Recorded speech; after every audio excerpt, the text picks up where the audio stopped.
میرا نام فاخر ہے۔ آمنہ اور میں ایک یونیورسٹی میں پڑھتے تھے۔ آمنہ بہت خوبصورت تھی، پہلی بار دیکھتے ہی میں اپنا دل اسے دے بیٹھا تھا۔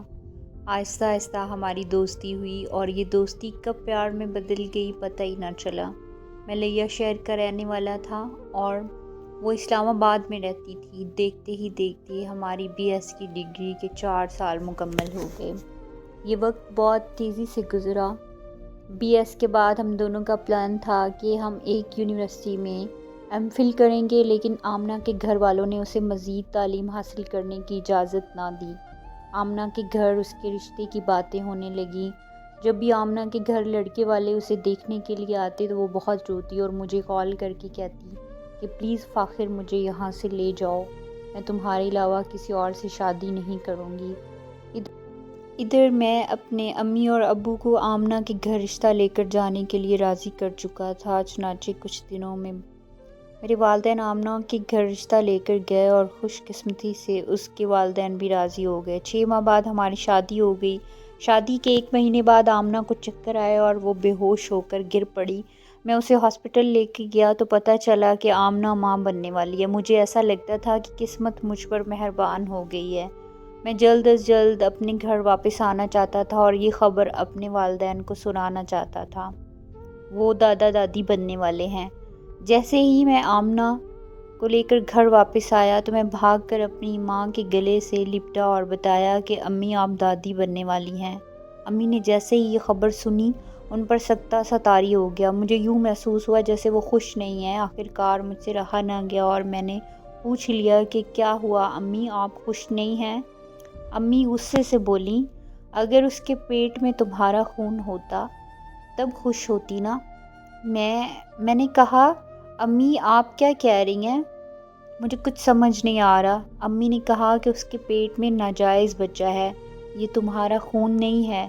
آمنہ شادی سے پہلے ہی ماں بننے والی تھی، اسی لیے تو جلد از جلد تم سے شادی کرنا چاہتی تھی کہ اپنے گناہ کو چھپا سکے۔ مجھے غصہ آ گیا اور میں نے امی کو بہت باتیں سنائیں۔ امی نے میرے دماغ میں یہ بات ڈال دی تھی کہ یہ بچہ ناجائز ہے۔ میں بھی اکثر یہی سوچتا، ہو سکتا ہے یہ بچہ ناجائز ہو۔ خیر وقت گزرتا گیا اور میرے گھر میں ایک ننھی پری کی ولادت ہوئی۔ گھر میں باقی سب بہت خوش ہوئے سوائے میری امی کے۔ میری امی ابھی بھی اسی بات پہ ڈٹی ہوئی تھیں کہ یہ بچہ کسی اور کا ہے۔ امی اور آمنہ پہلے کبھی کبھار جھگڑا کیا کرتی تھیں، لیکن مریم کی ولادت کے بعد گھر میں روز لڑائی جھگڑے بڑھتے گئے۔ امی ہر وقت آمنہ کو یہی کہتی تھیں کہ مریم کسی اور کی اولاد ہے اور تم نے میرے بیٹے کو پھنسا لیا ہے۔ میں ان لڑائی جھگڑوں سے بہت تنگ تھا۔ آمنہ امی کے ساتھ بدتمیزی کرتی تھی تو مجھ سے برداشت نہیں ہوتا تھا۔ میں اکثر اسے سمجھایا کرتا تھا کہ امی بڑی ہیں، وہ جو بھی بولیں تم خاموش ہو جایا کرو، لیکن آمنہ پھر بھی امی کو جواب دیتی تھی۔ ایک دن تنگ آ کر میں نے آمنہ سے کہا کہ امی ٹھیک کہہ رہی ہیں، مریم کسی اور کی اولاد ہے، تم نے مجھے دھوکہ دیا ہے، تم میرے گھر سے دفع ہو جاؤ، میں تمہیں طلاق دیتا ہوں۔ آمنہ مریم کو ساتھ لے کر اپنے امی اور ابو کے گھر چلی گئی۔ ادھر امی مجھے ہر وقت یہی کہتی تھیں کہ تم اسے طلاق دے دو۔ میں نے اپنی امی کی بات مانی اور آمنہ کو طلاق دے دی۔ کچھ ہی دنوں میں میرے ابو کو ہارٹ اٹیک ہوا اور وہ جان کی بازی ہار گئے۔ ابو کی وفات کے 2 سال بعد امی نے اپنی بھانجی ثنا کے ساتھ میرا نکاح کر دیا۔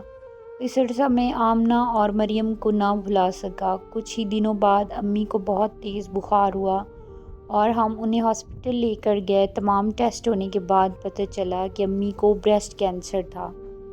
میں نے اپنی تمام ترجمہ پونجی لگا دی، لیکن دیکھتے ہی دیکھتے یہ مرض بڑھتا گیا اور امی بھی اس دنیا سے رخصت ہو گئیں۔ امی مجھے اکثر کہا کرتی تھیں کہ آمنہ سے کہنا کہ مجھے معاف کر دے، ہم نے اس کے ساتھ بہت زیادتی کی ہے، اس کا بہت دل دکھایا ہے، شاید ہمیں اسی کی سزا ملی ہے، لیکن ہمارے راستے تو الگ ہو چکے تھے۔ مجھے آمنہ اور اپنی بیٹی کے بارے میں کچھ بھی پتہ نہ تھا۔ جب امی فوت ہوئیں تو ثنا بھی امید سے تھی۔ ثنا نے بھی مجھے ایک بیٹی کا باپ بننے کا موقع دیا۔ میں نے اور ثنا نے کشف کو بہت نازوں سے پالا۔ جب وہ جوان ہوئی تو ایک اچھا سا لڑکا دیکھ کر ہم نے اس کی شادی کر دی، لیکن افسوس کہ کشف کے ساتھ بھی بالکل ویسا ہی ہوا جیسا میں نے آمنہ کے ساتھ کیا تھا۔